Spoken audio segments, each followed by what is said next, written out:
All right, I got 7 o'clock. I'm going to call the meeting to order. Evening, everyone. Let me run through the ground rules for last time. Tonight's meeting is being recorded. Please silence your cell phones, any background noise. You can be muted if you are creating noise. There'll be a time for questions and comments for each project. After planning commission reviews, please use the raise hand icon, or email Greg if you have a question or a comment. You'll have 2.5 minutes to speak. Please state your name and address for the record. And then there will be a time for public comment at the end of the meeting as well. So, as the ground rules, let me get a quick roll call. We'll start with planning commission members. Alex. Here. Tim. Here. Andy. Here. John. Here. And our alternate, Tony. Here. All right. And I see we have Supervisor Collingwood on board. Here. Who do we have here from Select Properties?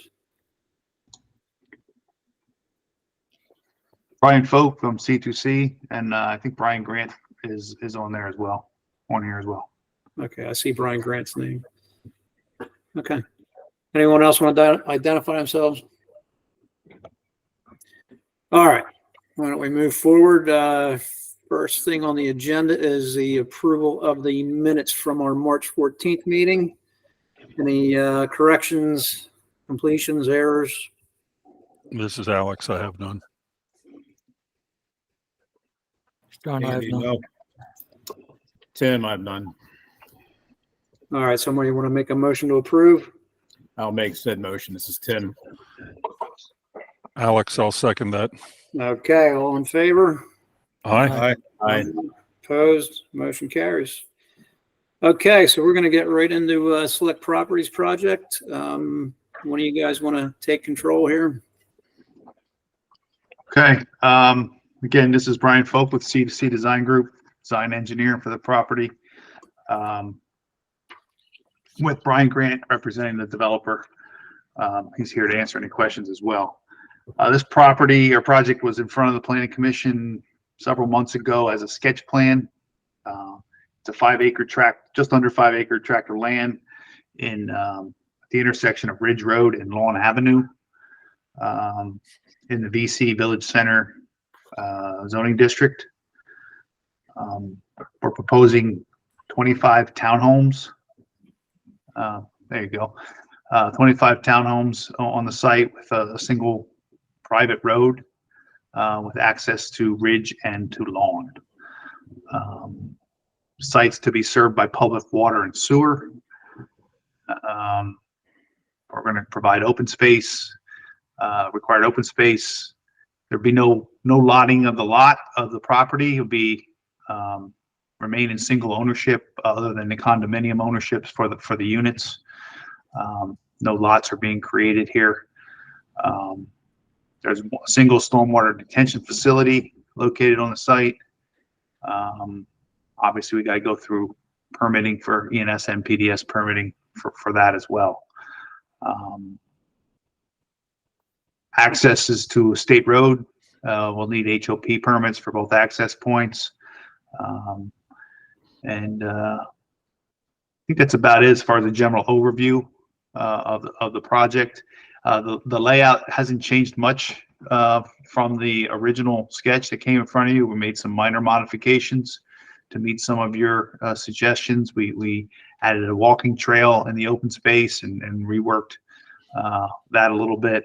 I don't remember what some of the other changes were, but we did receive the review letter from Wynn's office, from Steve, and I can go through that if you want to go through it, item by item, or you want me to just hit highlights. I can do that however you guys want to handle it. I think we went through item by item last time. I don't know if that was just for the sketch or if you want to do that here tonight as well.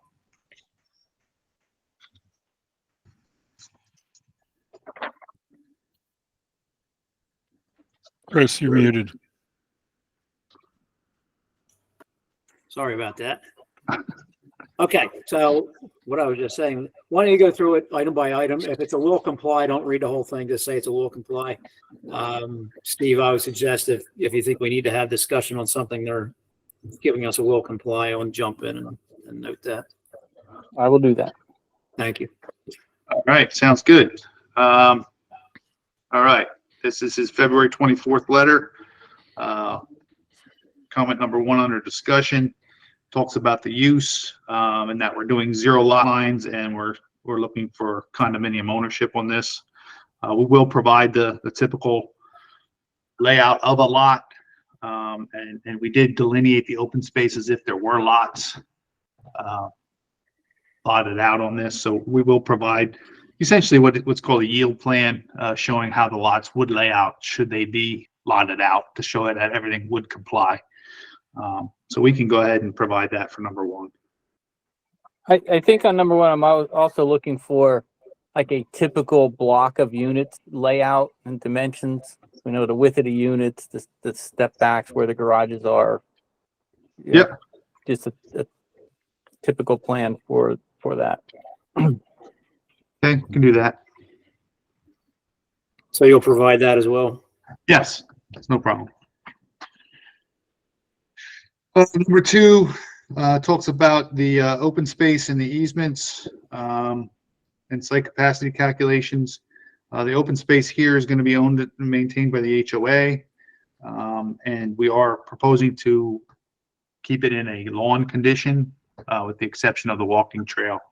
And we will have that all outlined in the HOA documents, and we will provide those for review by the township and your solicitor on the maintenance of those facilities.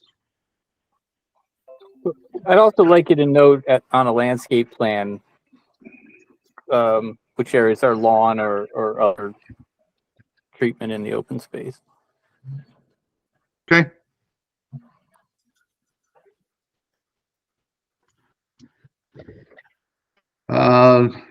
Number 3 talks about the impervious surface ratio. As depicted on the plan, we're at 48% when 50% is permitted. And there's a concern that if there's any future patios or sheds or anything that we may encroach that 50%. I took a look at the calculation a little bit closer today. We still have almost over 4,000 square feet of impervious before we hit that limit, that threshold of 50%. So that's over 150 square feet per unit. So that would be like a 10 by 15 patio on the back of each one. So I think there is adequate additional impervious out there for that, and obviously that would all be regulated by, the HOA and any permits that would be needed in the future. So we can certainly add some notes to that effect on here. This might also be a question for Brian Grant. Do you anticipate that there would be limitations set on the property owners for what they could add to their units because it's in that open space or limited common area, however it gets described in the agreement? We could stipulate that each unit's assigned, that prorated share of the 4,000 or whatever the final math works out to be. Okay, but as far as any other structures, I'm assuming they would not be permitted sheds or other standalone structures. Had not given that thought yet, Steve. Okay. Are those considered impervious issues? They would be, yeah. A shed? Yeah. Okay. And none of that is calculated out of the open space? No, there's no, the impervious that's shown is what's calculated in. So the trail is included in the impervious, but no additional sheds or anything would be. That would have to be part of their 150. So yeah, I guess that would be the quick answer, is that 150 they can, determine how they want to use that square footage, whether it's a shed or a patio or the like. Doesn't the shed get more complicated because where are they going to place it when they don't have a lot line to base off their property on? More than likely, it would probably be restricted in this scenario, and it would probably be more used as a as a hardscape patio. And again, those would probably be stipulated in the HOA docs. Right. This is Alex. I'd assume then also no fences. Other than what's shown on the plan, I guess for around stormwater management features, correct.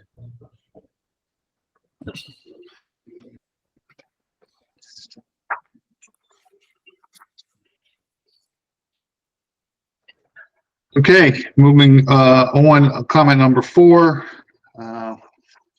Talks about the village center requirements. 4A speaks to the trail. The trail loop in the open space is the only amenity.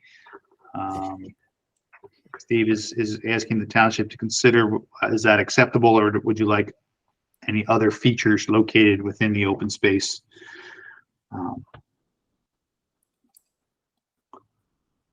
Do we have discussion on this at the sketch plan phase?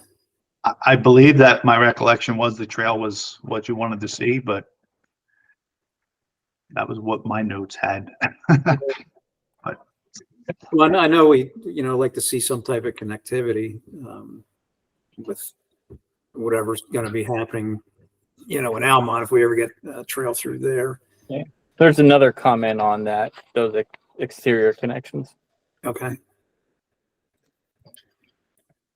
And there's another comment on recreational facilities within the open space too, I think. There is, Yep. yeah. Yes, we are proposing a fee in lieu of, so I mean, we can talk about that now if you'd like. Even if you want to talk about the connection of the trail, how you'd like it configured. Then when we get to that comment, we can, move through it. It's all kind of tied together here, so. Right. We located the trail to help break up another comment here about the 500 feet maximum block length. I see there's in the future we're comment about the trail out on Lawn Avenue to provide that connectivity that you're talking about. So, I mean, it may make more sense to not have that trail located between the buildings there and kind of move it out more towards the entrance along Lawn Avenue to provide that connectivity that you're requesting or is planned for. I don't know if that would still help us or hurt us to meeting that mid block length requirement. Our street's 550 feet. 500 is the max block length. You can go up to 800 with the trail appropriately placed. So I guess the question then becomes is that if we have it at the two ends like that, does that count as a mid block connection? Chris, I was envisioning that there would be a separate trail or sidewalk or whatever you want to call it along Lawn Avenue that'd be part of that future, township-wide trail from the village down into, the Grandview area. Right. And that would simply be connected to the interior by the sidewalks that are proposed on the internal street there, not necessarily making the internal loop path part of that overall township path out on Lawn Avenue. So if we have curb and sidewalk along Lawn, that would serve the purpose of connectivity. Right, whether it's curb and sidewalk or a path that's set back a little bit further than what sidewalk would be. Right. Across the whole frontage. That would be in the corridor of that long-term path that's included in the township park and rec plan. Right. Yeah, I would agree with that. If we had some type, either curb and sidewalk or a path, across the front of Lawn there, and still have the internal pathway that they have. Are there any curbs and sidewalks proposed along Lawn Avenue or Ridge Road at this point? It doesn't look like it. There is not. We still have to go through the process with PennDOT and see what their requirements are going to be. I mean, I would think that on this development, you would need curb and sidewalks on both. I mean, this is the village center, right? Well, Yes, it's a village center. Yeah, again, that's something our traffic consultant will work with PennDOT on what they would like to see. If the township prefers curb and sidewalk, that's certainly something we can note to PennDOT and let them make them be aware of that's the township's preference. right. Yeah, I was gonna say it's not necessarily 100% only up to PennDOT. If the township has an ordinance that requires it, we could ask for that. Yeah, understood. And that's why I'm asking if that is the preference. We can certainly propose that to PennDOT and see if they have any issues with it, I guess. Yeah, I agree with Tim. It's, it's village center. It's the only thing being built at the time, but I don't know what's coming down the road, so it makes sense to have curb and sidewalk. And that's on both Lawn and Ridge. You'd like to see it. I would think, yeah. I would- Definitely on lawn, but I I think, think too. I mean, yeah, I mean, if it's going to continue west or whatever direction that is. What direction is that? Going toward the township building. West. I call it west. Yeah, it's not exactly west. So, Okay. so yeah, I think I would agree with Tim to see it on both frontages. Okay. Just not only, So noted. We'll get that on. And if we need the sidewalk, then that would provide that connectivity. And we wouldn't really need to concern ourselves with a separate trail there, I guess, right. if I'm hearing everything correctly. These- I think maybe a trail on the backside, right? Well, if there's sidewalk along Lawn, I think that's where the connectivity is. Yeah, And from we're a gonna have- connectivity standpoint, but then from a recreational standpoint, if a trail continued around the back of the units, you would Well, have we'd still keep the trail as shown on the plan. Okay. And add the sidewalk in addition. We would not remove the trail. Sorry to, if I, that's not what I meant. Okay. Guess we can move along a little bit here. B has to do with the HOA documents and buyer's disclosures. Obviously, we'll provide HOA documents to discuss all the ownership and maintenance and what the buyers will be notified of. So that's a will comply. C is the block length I talked about. I guess if I'm hearing correctly, we're okay with the trail configuration shown with the addition of curb and sidewalk along both frontages. D, I'm sorry, Brian. So part of the reason for that trail where it's located is to provide that mid-block, correct, correct? correct. And are we good with that? Steve, you have any comment on that? No, I think it meets the requirement. All right, go ahead, Bronson. Yep. And D, it talks about the road width. We're doing a 26-foot wide road with parking on one side, 46-foot wide right of way. It's going to be a private road owned and maintained by the HOA. Obviously, that'll be part of the HOA documents, all the ownership and maintenance requirements of the private street.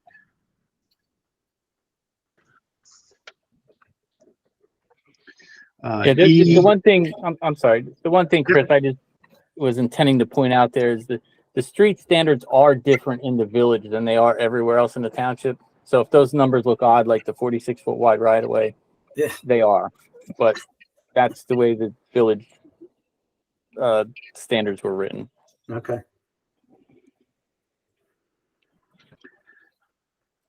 E is the parking requirements. It's one space per unit plus 1.5 spillover spaces.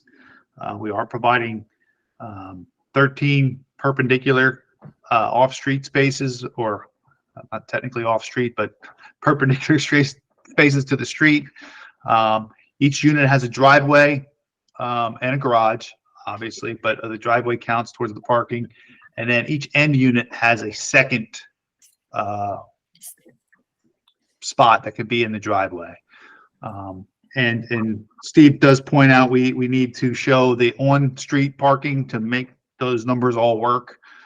We are limited on how much on-street parking we will have on one side, given all the driveways and those parking spaces. So we will get that all delineated, and that is, we are going to have to make some minor revisions, I think, to meet that requirement. But we understand we need to meet that, and we'll comply with that 1.5 spillover spaces. Brian, do you have the review from Bucks County? I do. We just got it this afternoon, and I remembered seeing something about parking on here, parking and perpendicular parking. Are those items addressed in what you just described? The only thing that they're suggesting is that we don't allow the perpendicular parking to back out onto the street. It would like to have a separate access way from the development. Right. I think in our case, it being a private street, that it's more acting almost like an access drive here than it is a street.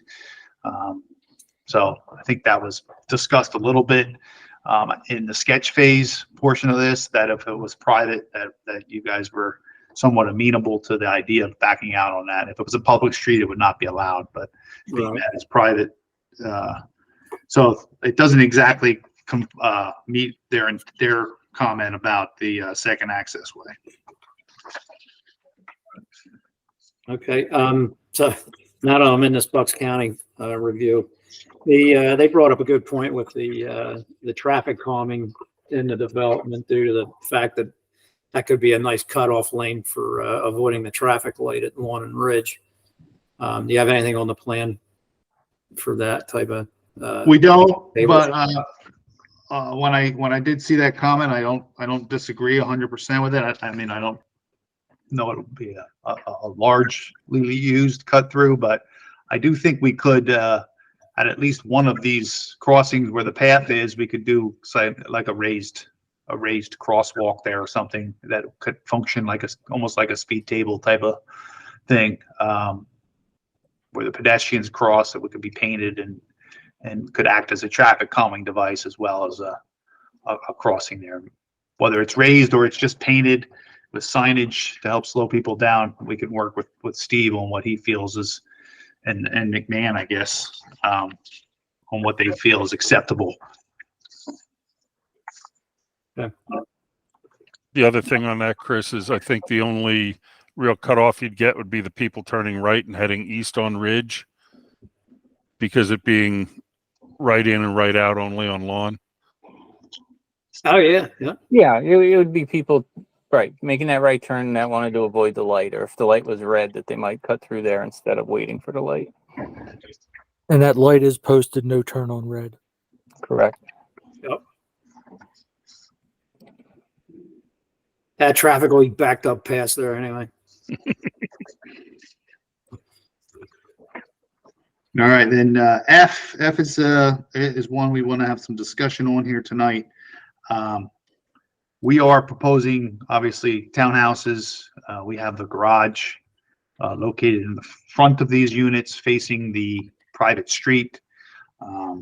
Some of these requirements for the village design standards make it very difficult to comply with in a townhouse application. They're requiring the garages be set back 10 feet from the front facade and only 25% of the total area. I think the 25% of the total area, we may be able to meet that requirement. I have to do the calculation to confirm, but the 10-foot setback would be a little bit of a challenge in a townhouse application. So if that's a requirement that we'd have to stick to, because it is in the zoning, one of our thoughts on that would be to almost flip our units. So the front of the units would front onto Ridge and front out to essentially 309. And then our private roadway would almost act as an alley. and the driveway, the garages would be in the back. The fronts of the buildings would face Ridge and 309. Kind of that helps solve a couple issues for us in there, and I wanted to discuss that option with the planning commission to see if they had any objection. Obviously we'd have to add some sidewalk and whatnot to get to the front of the buildings from the alleyway, but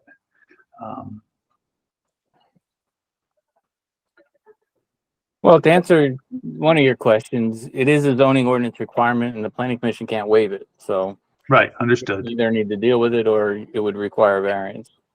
Understood.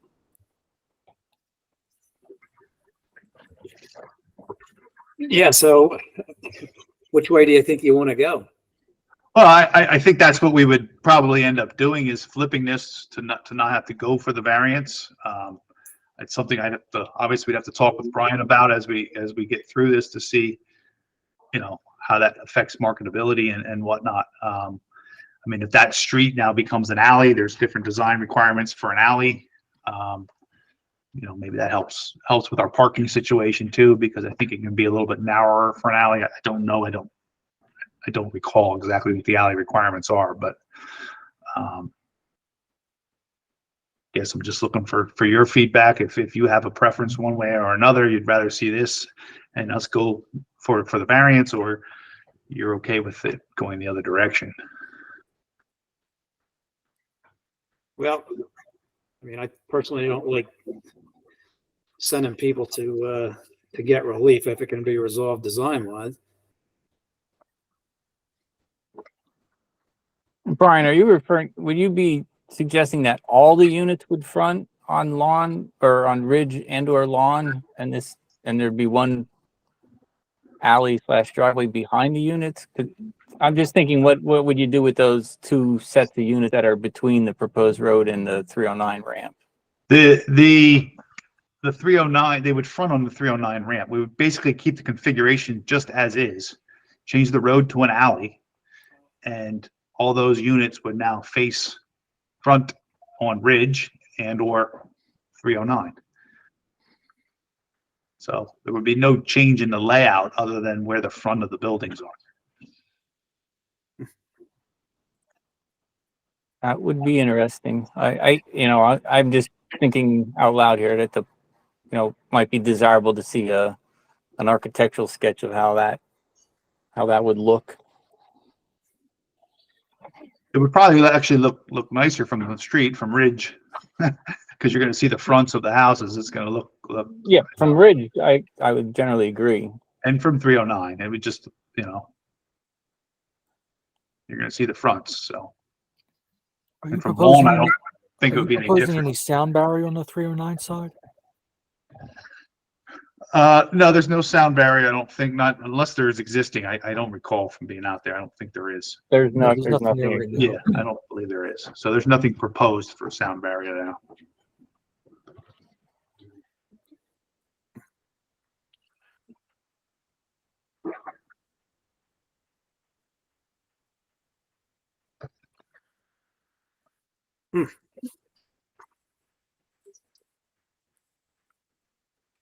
This is Brian Grant. Just a quick question for you.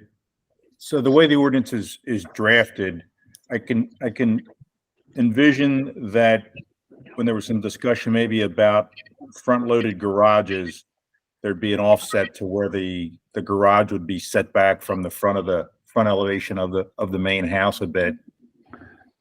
But I'm wondering if any thought was given or consideration given to the scenario where you're working with a townhome that's generally in one plane and doesn't have offsets, much like what we're proposing here, which is, typically a 3-story townhome that's either front-loaded garage or rear-loaded garage. But there's, just from an architectural standard, there's no offset to a garage in a vertical construction of a townhome. Brian, this is Alex Ulmer. My recollection of what the county was trying to achieve with this was to basically encourage the garages to be in the rear, possibly even detached in the rear, as a separate piece from the living structure.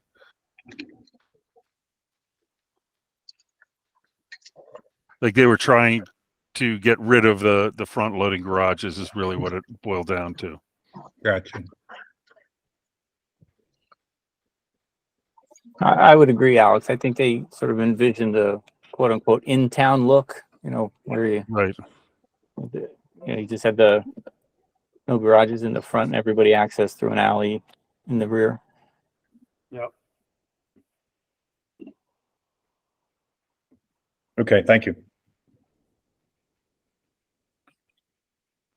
All right, well, that's something we'll evaluate, and then obviously G is provide the architectural. So we will come up with something either way, whichever way we go forward here with some sort of an architectural plan to provide you to show compliance and then how all this is all working together. Good. 5 is talking about the monitoring wells. I guess I'll defer to you, Brian Grant, on the monitoring wells. You have a little more history on that. Yeah, it's a will comply if, whatever needs to be done to properly abandon those and provide evidence that they've been properly abandoned and agreed to be abandoned. We will provide that information. But what is the history on the wells? I've got to dig back into our records, but I recall that the gas station, as you get off the off ramp there, coming northbound on 309 on DeLawn Avenue, there's a gas station immediately to the right there. Yep. And I seem to recall as I go back on my brain bucket, thinking about any environmental work we've had done in that area, that there must have been some type of discharge or violation or something happened at the gas station that warranted monitoring in and around the area.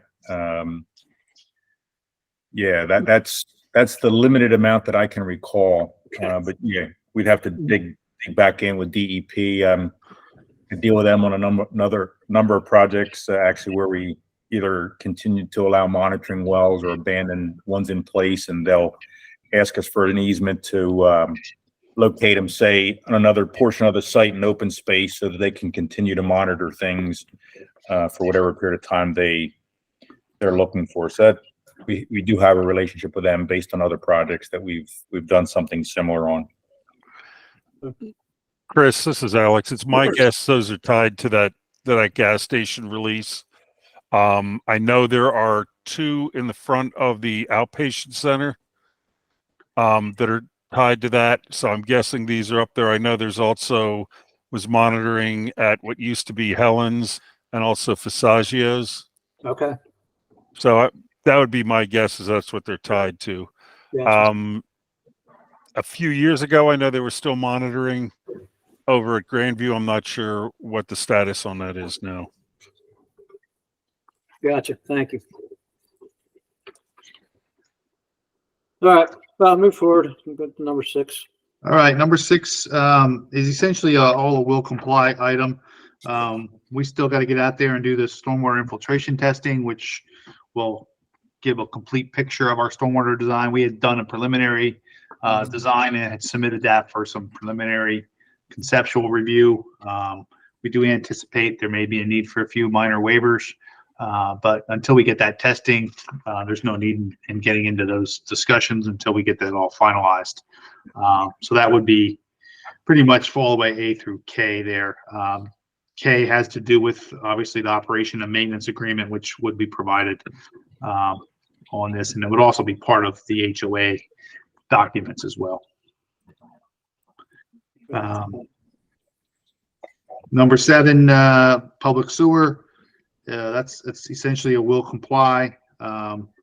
We understand we got to get through the whole gauntlet of Percy and Telford Borough and all the different authorities that we have to deal with here. We have a separate consultant handling all the details on the sewer and the water. So 7 and 8 are our will comply items. Do you want to share any information you've gathered so far? I'll defer to you, Brian. You probably have more of a handle on the details. Yeah, I think it's early in the process to figure out who's going to take ownership of what manholes and what sewer lines and who we're buying EDUs from. I understand, I guess, that the township has agreements for certain sections of the township to be serviced by different providers, and I guess we're going to have to work our way through that process. So you don't have any feedback from either of these? No, we haven't formally submitted to any other body as far as a water or sewer authority just yet. Okay. All right. Once we have that information, we'll be glad to share it. But yeah, just don't have that just yet. We did have a preliminary meeting with all the different authorities out there involved, just to discuss the concept of sewer and how it was all going to work, but no specifics. So, all right, number 9, the traffic study. Obviously, that's a will comply item. We will provide the required traffic, and we do know we got to go through PennDOT and all their permits and approvals as well. 10 ties to that. It's a modification to the signal permit. That'll be done as well.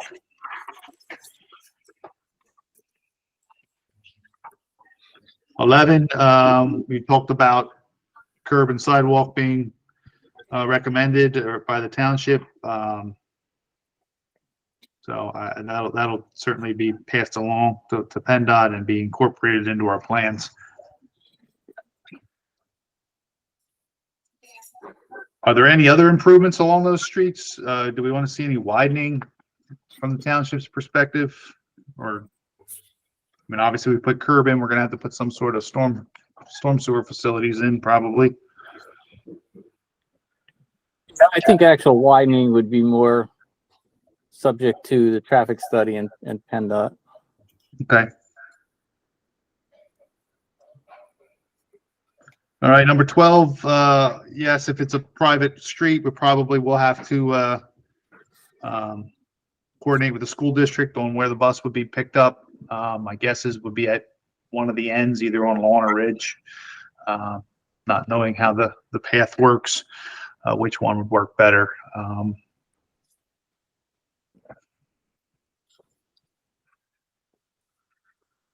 13 is a will comply. We'll provide all that detailed spots and detailed grading to ensure that all that is being met and those slopes are being met, as well as any ADA ramps that are going to be needed to be designed. 14 as a will comply. We'll talk to the post office on the street name. I guess if it becomes an alley, I don't know if it gets a street name. I'm not sure how that works, but we'll figure that out. 15, we talked about the trail and the sidewalk along Lawn. I think that's 15. 16 is the rec facilities. We are proposing a fee in lieu of rec facilities. So I guess that's something we can discuss, if that's something acceptable to the planning commission. I don't think I have an issue with that. Brian, do you have any sense of who your target market is? Is this young families starting out, or is this kind of dinks? Or I think we found a range of people that typically come into a community like this. Yeah, there could be the young families without children, dual incomes. We've seen some empty nesters. So yeah, I think there's a spectrum of buyers that come in here. I was just considering the merit of like a tot lot if there were going to be young kids there, just due to the location. I wouldn't see that here, to be honest with you. Okay. I mean, being a residential development in the village center, I mean, there's not a lot of opportunities for them to go anywhere else. You know what I mean? Like you have to cross busy Lawn Avenue or what have you to get out to the park. So maybe recreational facilities would be something that would be desirable in this location. Just my thought. Yeah, that's kind of where I was headed, Tim. Just, especially for the really young kids. Yeah. I mean, they can't get across. It could be a bugger to cross Lawn Avenue, so. Well,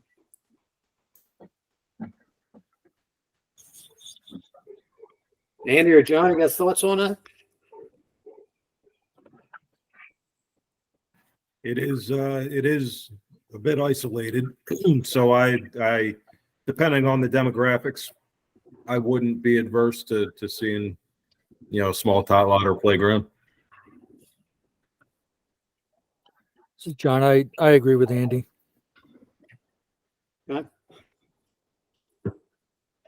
Well, Brian, looks like we want to see something in there then. Okay, so I'm hearing some sort of small tot lot somewhere on there, okay? Yeah, see what we can come up with. 17, street trees. I guess the ordinance requires street trees along both lawn and ridge. If that is something you would like to see, we can get that added. We do have street trees along the internal road, which Steve pointed out, it's probably a little cramped where we have them between the curb and the sidewalk. We'll probably move them outside of the right of way into behind the sidewalk. Moving forward. So I guess if you want to see them also along lawn and ridge, we can certainly provide them, or I guess we'd have to ask for a waiver. So, I mean, I guess going with the village, if you're going to provide the curb and the sidewalk, maybe you want to have this trees too. I don't know. What are your thoughts? I'd like to see trees. Agreed. Yeah, I would agree. Agreed. Okay. Trees it is. The group mailbox location, I guess we'll get that added to the plan, so we'll comply, being a private road, obviously. 19, cut and fill, we'll provide that, so we'll comply. Street lights, we are proposing lights at both intersections, and then in the parking area, the off-street parking area there. We will go ahead and provide that detail of the light fixture for your review and comment. If that's acceptable to the planning commission, those locations, we'll get the details of the style and the height and everything. Steve, I think the option there, guys, we generally have not fully lit internal streets. We've done intersections and other critical spots. Steve, would it be common to see one at the trail crossing there, the mid-block trail crossing? That could be a good location, yes. Yeah. Especially if there's going to be a speed table or a speed hump there.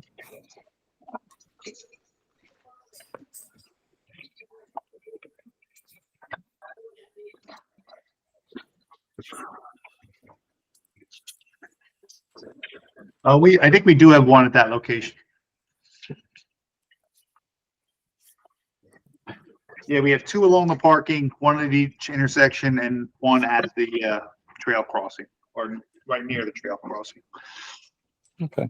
Okay, great.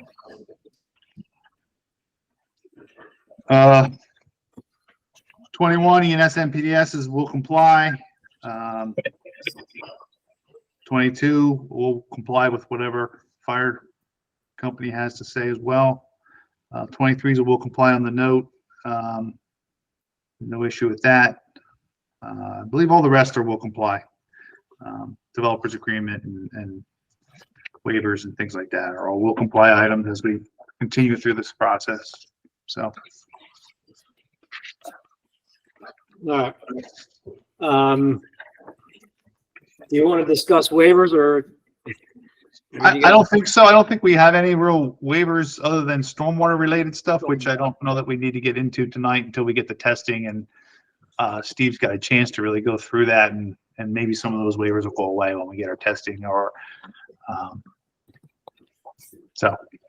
Yeah, you would have waivers for lawn and ridge road improvements, but I think the planning commission indicated their desire to have curbs and sidewalks on those frontages, so that would go away. Right. Well, is there anything else we need to discuss this evening? Is there anything else in the Bucks County Planning Commission letter? I know the main item was probably the unit design. I think all the other issues we had touched on. Yeah, that's all I had circled from my end. Yeah. We also had a letter from McMahon Associates, and without a traffic study, I mean, there needs to be a completed traffic study to address those issues. So I don't know that there's anything there that we could really need discussion at this point. All right. Unless the planning commission has a question. I have no questions. Anyone else? This I is don't- Andy, just one question. Item 15, where we talk about the trail linkage along Lawn Avenue. Is that, realistic? We're going to be crossing over 309 there. I don't know exactly what's on the shoulder right there. Is there a linkage? Is it wide enough? Is the railing high enough? Is that are we, I'm having a hard time kind of envisioning what that would look like, linking the trail from this development, south, to Holiday House. South the Holiday House would Oh, be. going over the ramps. Is that or am I reading it wrong? Right. So No, that's essentially what it would do. There is actually quite a wide shoulder through there.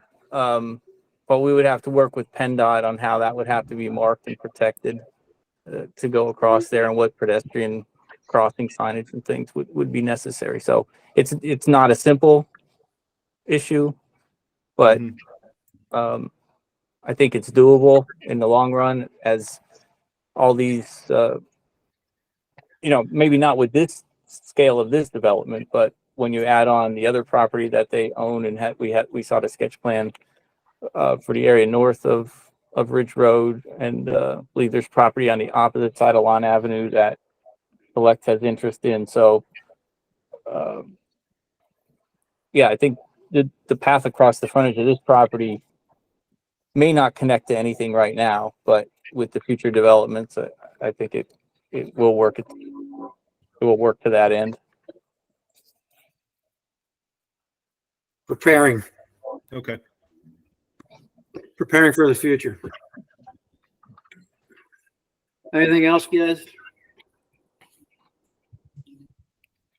So go ahead, Steve. Well, I was gonna say two things, I guess. One is, this was delayed before it came before you. So they actually are near the end of the 90-day review period, Brian. So we'll need an extension. Whether you're generous enough to give us an indefinite extension, or at least another 90-day extension. And if we could have that before the board meeting next week, then there doesn't have to be any action taken. Yeah, I'll take care of that for you. Okay, and then I just wanted to go back and just, I guess, summarize briefly, I think what the major issues are. And just summing down through my letter, we have the design standards for the units. So that needs to be clarified, whether they could come up with a design that meets the standards, or we'll need to ask for a variance. Stormwater management, we touched on, they have to do that infiltration testing to make sure that they could get all the proper stormwater management design. Sewer and water are a particularly big deal in this development because of the agreement that the township has and the lack of existing facilities in the area. And I think the last one is the traffic study. It may not impact the internal design as much as the improvements on Lawn and Ridge Road and the entrances. What improvements are necessary? Are decel lanes required? What's PennDOT going to look for at those two entrances? I think those are the big items that really need to be addressed before I would recommend that you move forward with the project. Absolutely. I agree, Steve. Those are the ones I have noted down here to get moving on and get resolutions to. So, All right. Anyone else? All right. So Brian, How's you're his gonna. hand raised? Oh, I'm sorry. Somebody got a hand raised. Oh, Hal. Go ahead, Hal.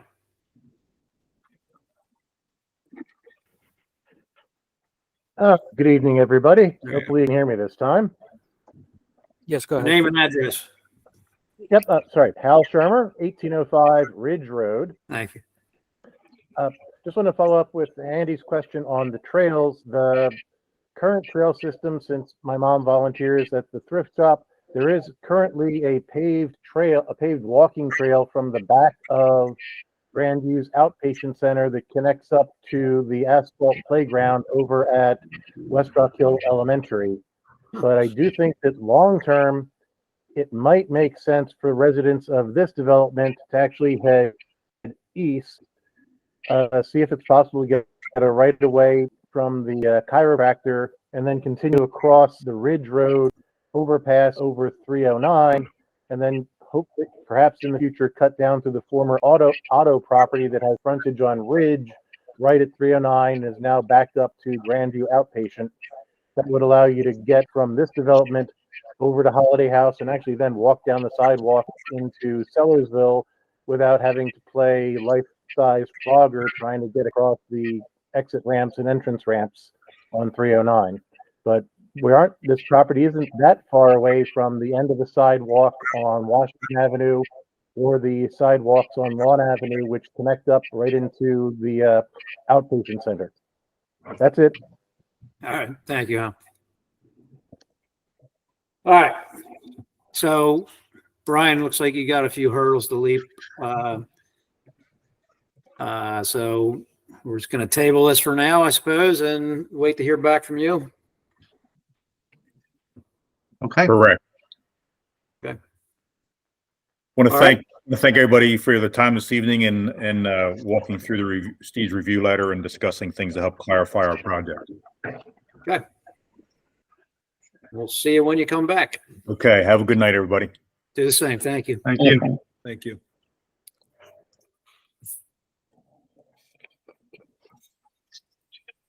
All right. So we're going to move on to old business. The comp plan discussion. John, you want to take the lead on this? Yeah, if I can share my screen. Wasn't actually sure what to prepare for tonight, given what the topic was. So I've got actually two things. The first thing is a follow-up to the discussion we just had on the Select Properties property. I've got concerns. First of all, can everybody see my screen? Yep. Okay.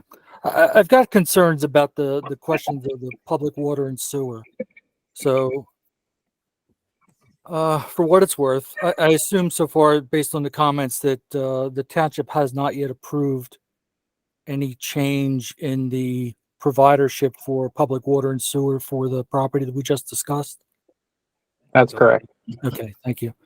So I want to spend a couple minutes and talk sewage with everybody.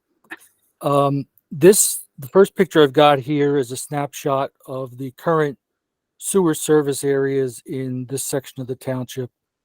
And I copied this out of the 2019 comprehensive plan document. So that's my source data. For those that aren't familiar, the township in this area has a variety of different providers for public water and sewer. Going clockwise from the bottom left, Telford actually has two service areas. One is in the coral pinkish color. The second one is in the orange color. Sellersville Borough is the light blue, Percy Borough is in the dark blue color. And the red box that I have in the middle highlights the area that we're talking about tonight. So this is a little bit more of a zoom in on that area. So star number 1 is the property that we're talking about tonight at the corner of Lawn Avenue and Ridge Road. And the discussion is whether to transfer the water and sewer rights from Telford to Percy at the request of the developer. And I looked, what are other potential ramifications of that change? And the first one is kind of obvious. If you look to the right of this property, star number 1 is another property. That's the, I think right now it's a chiropractor's office. So if we agreed to move the customers from the proposed Select Properties development, it wouldn't seem to make a lot of sense to not move the chiropractor's office as well. Otherwise, you've got an island there with no way for a sewer company to get to it. Star number 2 is the other property on the other side of Lawn Avenue that I believe is currently owned by Select Properties, and it was cleared, and there's a couple bulldozers there today, so I assume that there's potential action possibly beginning there soon as well. So question number 1 is, would they make the same request for that property as they did for property number 1 to again transfer the water and sewer responsibilities from Telford to Percy? And then likewise for the chiropractor's office being next to star number 1, there's about 20 other parcels to the north of Almont Road surrounding that property number 2 that, again, if the chiropractor's office would be an island, would it make sense to not move these other 20 parcels if we agreed to move the Select Properties customers at parcel number 2? So if you add all those what ifs together, it gets to somewhere between 80 and 100 customers that could be transferred in some way, shape, or form out of the Telford area to the Percy area. And what impact does that have? So this drawing, again, is the sewage cover area for Telford number 2, the orange area. And on the right side is the zoning map for roughly that same section of the township. And I tried to line them up as best I could with my limited arts and crafts ability. But you can see that the majority of that Telford number 2 area is in the RA district.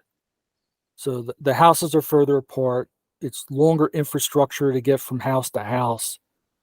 So it would be much more expensive for Telford to provide water and sewer to those homes.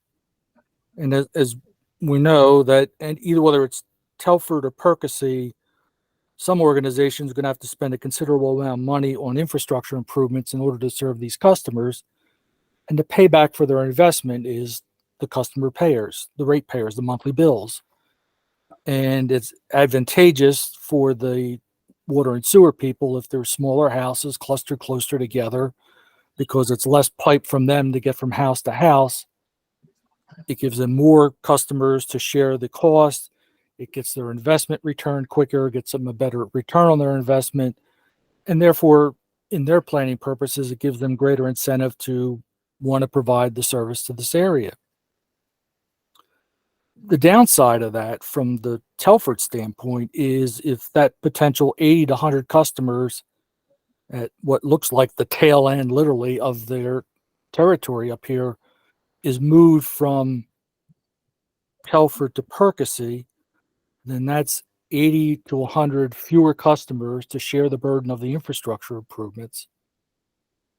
Take them longer to recover the improvement money that they invested, and makes them less likely to want to invest. I don't want to put myself into the position of those who laid out this map in the first place, but I can see that somebody put some thought into it and said, if we put the largest potential concentration of the customers at the far end of the territory, then for Telford to get to that pot of gold at the end of the rainbow, literally, they would have an incentive to run their service all the way up to that area. But without those 80 to 100 customers, that incentive goes away. And the concern then is for all the rest of the customers from Augustine Road down to Cat Hill Road to the end of this district number 1, whose chance of getting public water and sewer in the future would go down significantly, maybe to the point of never seeing it, because if those lots are in the RA district, they're not going to be subdivided into a large number of customers. And the customers that would bring their cost to customer down are going away. So they wouldn't have that pot of gold at the end of the rainbow anymore, and far less of an incentive to want to install public water or sewer in the future. So, I mean, it may be a nice idea to grant select properties that request. You know, they're nice people. We want to do them a favor, but I think before that decision is made, it's in the best interest of the township to look at the bigger picture and consider what are the potential negative effects of doing that. Because, you know, based on my little cryptic analysis here, I think for any good deed that doesn't go unpunished, I think the punishment would be borne by those people who would have less of a chance of ever seeing public water or sewer, because it would be less cost effective for Telford to install those facilities. So that's my comment on sewers. Okay, thank you. Can I jump in on this a little bit? Absolutely. No, it's not necessarily going to answer your questions, but I'll give you the 5-minute history and what we can and can't do. So the Telford area was set back in 1977 with an agreement, and it required them to serve Area 1 before they could even get into Area 2. And I'm sure at the time, Ridge Road was used as an arbitrary boundary. Sellersville Borough, that's kind of obvious. Of the area they served was right in and around the borough. Percy or Percy Regional, that was new. That was a new agreement when we redid the Act 537 plan. We don't have the right to give away the Telford area because of our old agreement. So we couldn't give Percy areas out of Telford even if we wanted to. We need all the parties have to agree on it. It's not just a township determination of you could serve here and you could serve there because of these old agreements that we have in place. So that's why in my letter I say all the parties have to agree on how this works. Right. Now that said, there's still other ways to serve, say, this development, because it's not uncommon for one utility to run conveyance through another utility. The properties on this site could be Telford customers with a conveyance agreement through Percy Regional Authority's lines. And Telford doesn't have to get a line all the way up to that corner of the township independently. Okay. The new sewer line out by the police station that was run up to Washington Avenue, that goes through Sellersville. That's connected down past Face Christian. Goes down to the creek and goes through Sellersville system with a conveyance agreement through Sellersville. So there's a lot of different possibilities that could happen out there to serve these properties. I know the township has had some discussions with the different authorities. They seem to be willing to cooperate, but we haven't made, nothing has been serious. Nothing's been written down in stone. So Okay. it is a complicated question. But I just wanted to be clear, it's not as easy as the township has the ability to say this property will go to this authority and this property will go to another authority. Now, I understand. I'm referring back to a comment that was made last time when the applicant said that they had talked to both to Percy and Telford, and they were okay. And I don't know whether it was you or Greg or Chris mentioned, oh, by the way, that the township has to agree with this as well. So I know it's not the township's sole decision, but the township is not excluded from the decision. Oh, not at all. Not at all. It has to be compliant with our 537 plan. And for better or worse, what's up on the screen now is our 537 plan in the service areas. Okay. Doesn't mean it can't be changed, but everybody's got to agree to it. We don't have any more authority than anybody else in those agreements. And I think it is correct what they said last time is they've spoken to the different parties involved, and to some degree or another, they've all indicated an interest in trying to make things work out there. They Okay. just haven't come to a solution on how they're going to make it work. Okay, thank you. One thing I was thinking of as we talked about this is if you look where the village center goes, maybe it makes sense to see if there's some way to work a deal where the village center area would be covered all by Penn Ridge Regional Authority. Just since we Percy? have our Parkesy Regional, just because we have the VC extending out there, not quite to Lonely Lane, the Lonely Road, just to be able to provide public utilities for that VC piece of it.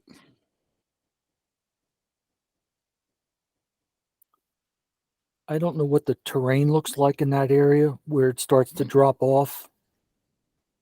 That may work elevation wise. I don't know. Yeah, I'm not positive about, especially back like where it says number 10 on the right map in the VC there, what that looks like back there. But Right. along the ridge, it's not too bad. Well, that's the township property. That all drops away from the ridge hard. Okay. That's the Moore tract. We included that all in VC because it was township owned property. Gotcha. So there's not really much chance of that being developed anyhow. No, there's no chance other than a park.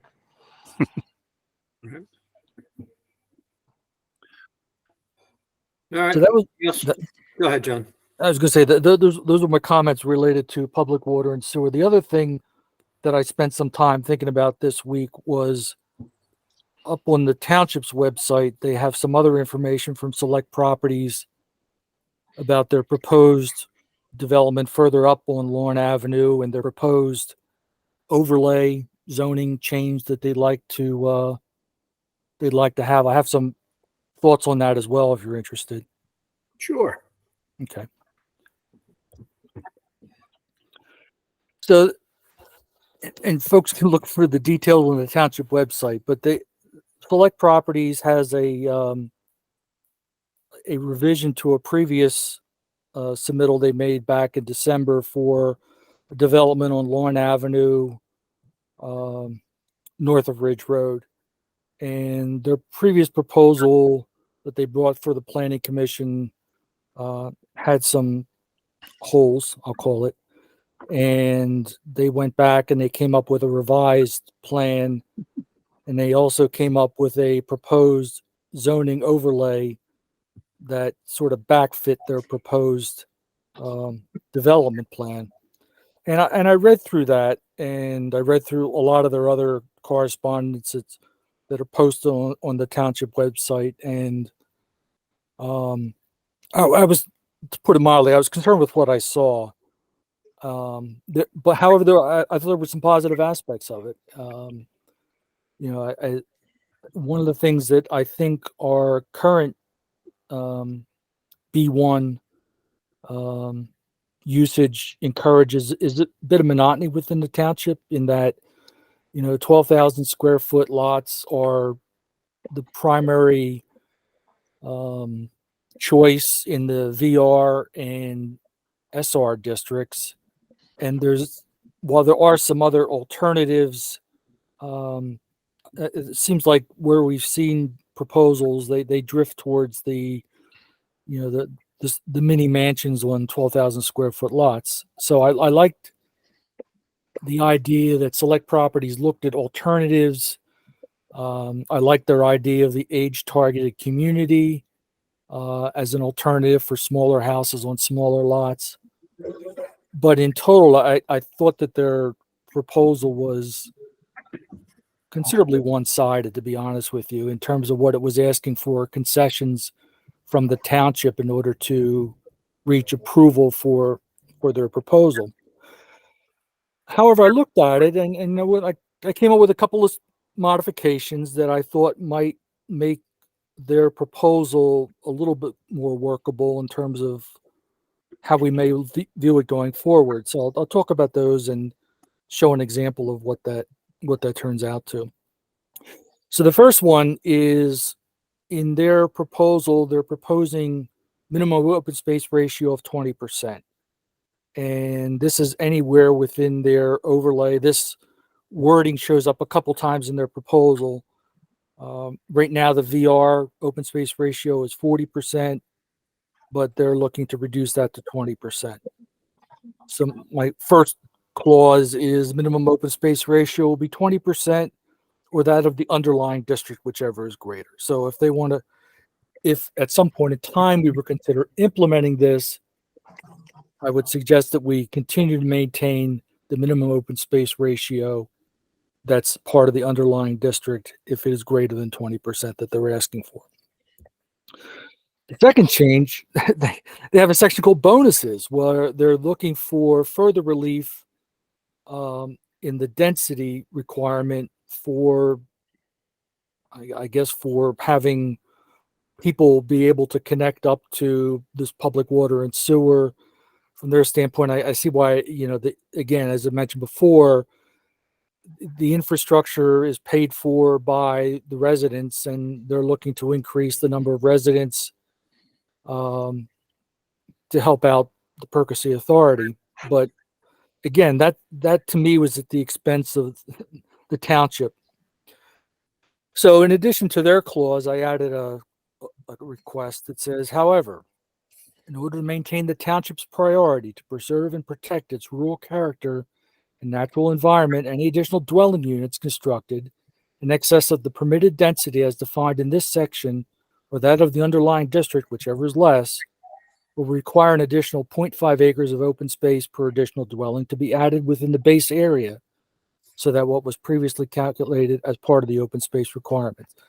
So I don't think the township, again, should give it away for free, but if there's advantages to the developer to increase the density, then I think there should be compensation back to the township for allowing the developer to go beyond the stated density. So I as a thought experiment, I said, okay, so what would this do to their December request? So back in December, the request came in for these 4 parcels. It's part of, I think, a property that was owned by Bob Rambo at one point in time, the Navarro property, McLean property, and a piece of the Young property. And this was about 40 acres that they were looking to develop. And this was the plan that they came in with. I rotated it so the orientation is the same as the township drawing. So Lawn Avenue is still on the left in this drawing, but they came in with proposals of roughly 80 homes, the 12,000 square foot variety, with a loop in the front and then a long stretch of homes stretching all the way out to Mountain View Road. And there were issues with this plan, and it wasn't approved because of some of the issues that they had. And so somewhat disappointingly, they came back, and this is what's posted on the township website and as part of their current public outreach, is a much, much larger development yet. And as I said, I think they wrote their zoning code proposal based on what they drafted to try to maximize the area with as many dwelling units as possible. Again, this shows a much higher density than what the current ordinance provides for. It's also significantly less open space than what the current ordinance provides for. So it's a bit of a thought experiment. I said, well, what if I try to combine the best of the two together? What would I get? And again, excuse my poor talented arts and crafts, but I came up with this, that the area to be developed would be roughly the same number of homes that they requested back in their December, roughly 80. But the open space would be the 40% that's part of the current ordinance, plus the bonus open space is compensation for the developer being able to build into higher density. And I think there's some positive aspects here. Certainly, I once read that a good compromise is one in which a good compromise is one that all parties equally dislike. So I think this might fill that description well. is that the developer would get his 80 homes that he couldn't get back in December, albeit that they would be smaller. They would get to construct at the higher density that they were looking for. The township would get open space. And in this configuration, this open space area ties directly to the farm that's been open space now at the corner of Forest Road and Lawn Avenue. So this would really be a continuation of that open space all the way back out to Mountain View Road. Some of it could be left to grow back in. Some of it could be used for agriculture. Some of it could be used for community gardens for people that move into this development. I think there's a variety of positive aspects to this as well. So going back to my other favorite drawing. So in that thought experiment, from the areas from the comprehensive plan resident survey, agricultural development is preserved and increased, shows growth management, helps to preserve the community character, and controls residential development to closer to what the current zoning ordinance allows. So those are my thoughts on the proposed zoning change by Select Properties. And that's really all I've got to talk about tonight. Well, I have to admit, I've not seen the proposed changes. I heard they were proposing changes, but I haven't seen them yet. Yeah, if you go to the township website, there's a I forget what it's, Heritage Community or something like that.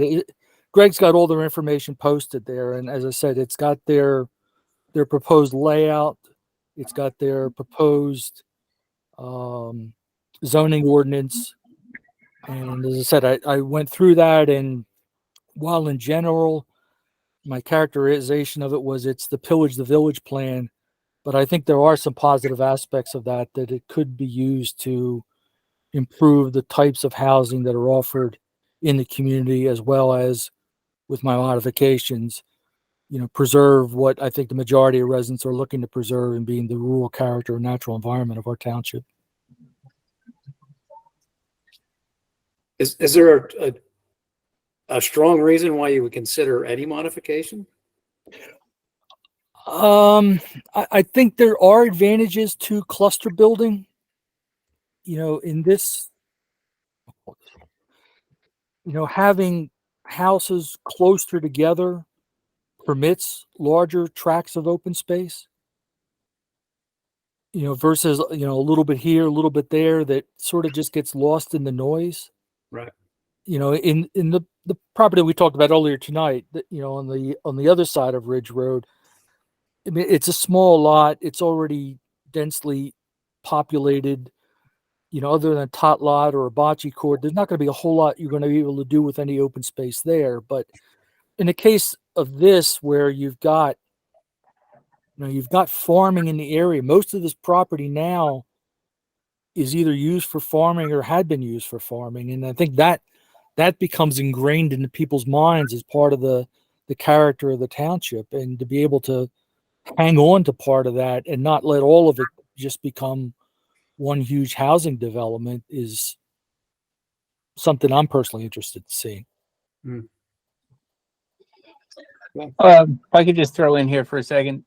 Yep. Just procedurally, it was a petition by the developer to ask for a zoning amendment to the zoning ordinance, which is one of the more benign ways to do it. So it's not a challenge to the ordinance. It's not a zoning variance. It's not any of the things that you usually think are more adversarial. But it also means there's not like the hard and fast defined process on how to go through this. I'm not sure if it's this month Board of Supervisors meeting. If it's not, it'll probably be next month's meeting. That it'll be on their agenda, and they'll make a decision of how they want to move forward with this. And it may be some public hearings. It may be to refer to the Planning Commission, but like I said, it's more of a we'll call it a friendly request. The township's not under any obligation to make any of the changes that they did. If you don't do them, you don't have to justify why you're not doing them. But as John said, maybe there are some good suggestions within the ordinance that, or, within their proposed ordinance that ultimately might make sense for the township. And those were my thoughts. Yeah, I didn't want to just dismiss it out of hand because I read it through, and I said, it said that their concept of age targeted versus age restricted, I thought was interesting, and I read it through. I just didn't want to dismiss it, saying this is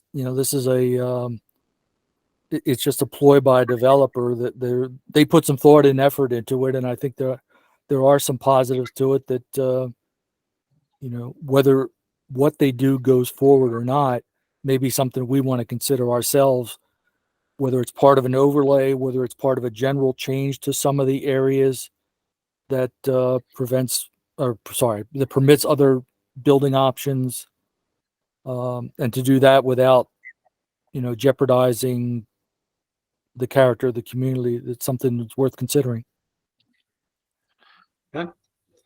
I remember back when we were looking at the Altamont Village plan that the county was putting together, and they were looking at increasing density to make it more attractive to bring the sewer all the way out. Yes. And at one point they were looking at some numbers and comparing them to the new development that went in between like Ridge and Allentown.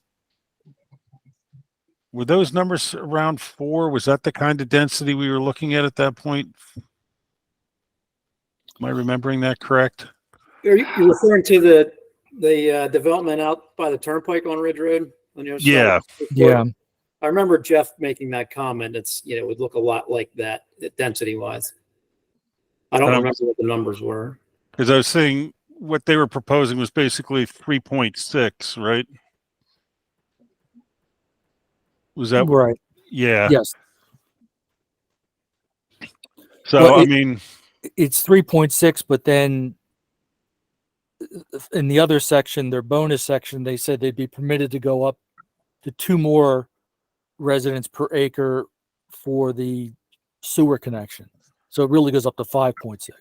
5.6, which is, I think, if I recall right, those are numbers that were even bigger than we're seeing out there in that development that we were just talking about, Chris. Right. Well, the one thing to always be careful of, and I didn't read the whole application either, Chris. I saw it. I saw the plans. I didn't read the whole thing. Density numbers can be tricky because, John, as you well know from the research you were doing, it depends on what you multiply that with. Yes. Is it a Bayside area? Is it a net buildable site area? What, if you have a high density number, but you make them net all kinds of things out of the site area before you could apply the number, and you end up with a smaller number. You could have a smaller density, but apply it to the overall, the gross site area or the base site area and end up with more units. So you really have to look at how they calculate it closely, because you could play games with the numbers. Right. When I went back and I looked at their plan from December, they said there's roughly 80 homes in here. But then when I added up the ground, it was about 40 acres. So in terms of gross numbers, they're really at 2 dwellings per acre. But as you said, it depends upon how you calculate it, what the real density is. As you said, base area versus net area. Here's my point with that was I think we're talking about the fact that we created the village center to address zoning inequity that existed in the township. And then we were trying, and then they were basically saying to increase the density even more. And I guess that was kind of the, I think the sticking point on that piece of it when we were looking at the village center plan from the county. Yeah, when the county came back, we did the village zoning back, like you mentioned. We had a curative issue. That's when we designed it. We designed it with Bucks County. Then a few years later, Bucks County wanted to do another review of it or something to that effect, and that's when they suggested increasing the density. And it was basically driven by, from my recollection, it was driven by affordability of sewer connection. Yeah, I think what they did is they went to the Percy authorities and say, how many connections do you need in order to run your facility? And whatever number they came back with, that's what Bucks County worked with to develop their plan. That's why they had homes everywhere. They had homes on the, next to the cemetery, at the corner of Oh, yeah. Lawn and Ridge, the other hospital property, that's across from the Navarro property. They were putting homes everywhere in order to get to that magic number to meet what Percy said they needed to make their installation of facilities cost effective. So they worked it from one direction, but that was one approach. Right. All right. Hal, I see you got your hand raised.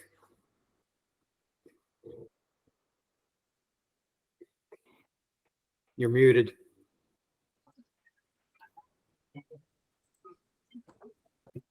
There, you're back and forth. All right, clicking too fast. No, just wanted to follow up and first congratulate John on huge amount of research. Whether or not the arts and crafts work out well, it still is really good at conveying the idea. I just had three things to think of. One is essentially you don't really notice it, but Ridge Valley Road and Almont are a natural spine, and everything from Ridge Valley pretty much drains east or west, same with Almont. So it does make sense from a gravity lateral point of view to have things east of Almont going downhill that way. I did want to make one quick observation about the select properties on the south side of Lawn Avenue by Ridge Road. They actually own a lot more than just the 3 lots that back up to 309. They essentially own everything from Passaggio's over to the corner, with the exception of Transu, Man, and Gold on the corner. So that's going to be a pretty large project if and when it goes through. And looking at this just from looking at how the streets run, there are probably three or four different ways to bring sewer over to this area, depending on whether you go down along the creek, whether you follow over to the long proposed lateral that goes by the diner, whether you come down Bernadette Way into Mountain View Road, whether you do a pump station and then try to connect to the force main down at Teva/Lemon. So there's a lot of different things to move around for this, but it's not just a couple of properties. That pretty much the entire corner of Lawn and Ridge has slowly been assembled. That's it. Okay, thanks. Oh yeah, sorry, Hal Shermer, 1805 Ridge Road. Thank you. Okay, anyone else? All right. Well, why don't we move forward? Thank you again, John, for your diligence. Let's move on to new business then, if we're done with this discussion. I have no new business. Anyone else? I have none. I have none. This is Andy. No. Tim, I have none. All right, we're going to move on to public comment. I see no hands raised. I don't think Greg is in front of a screen right now. I'm still in front of the screen. Oh, there you are, Greg. I'm All still right. here. Okay. We have one public comment via email. Okay. John Romeo, Lonely Road, with impervious surface close to X and the walking trail that goes nowhere. So residents have plenty of room. For a shed and patio. I bet the far most would rather be able to have a patio and shed. The township is obsessed with trails, free waivers, and as a bonus, if you build industrial and throw in a variance or two. John Romeo, a resident concerned about our township's agricultural future. Okay. Thank you. Any others, Greg? That's all I have. Okay. All right. Well, hearing no other public comment or seeing no other public comment, I would look for a motion to adjourn. This is Andy. I'll make a motion to adjourn. John, I'll This is second. Al- Go ahead, Jim. John, I'll second. All right. All in favor? Aye. Aye. Opposed? Motion carries. Meeting is adjourned. Thank you, everyone. Have a wonderful rest of your evening. And You we'll do see you the at the same. Township Building next Wednesday. See everybody then. All right. Have a good night. Have a good Bye-bye. night.